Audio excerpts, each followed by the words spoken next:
યોગેશભાઈ છે. હું ધોરણ 1 માં અભ્યાસ કરું છું. હું આજે તમને બધાને એક સરસ મજાની વાર્તા કહીશ. એક સરસ મજાનું ગામ હતું. એ ગામમાં એક માણસ ચાલ્યો જતો હતો.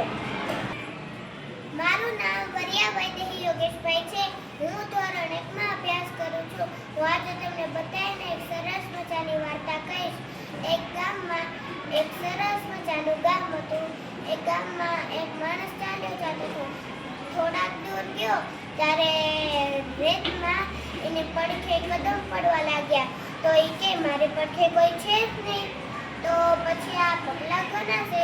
તો એણે વિચાર્યું કે હાલે મારી બાજુમાં ભગવાન ઊભા હશે. તો થોડીક વાર ચાલ્યો ત્યારે એ પગલાં તો ગાયબ થઈ ગયા.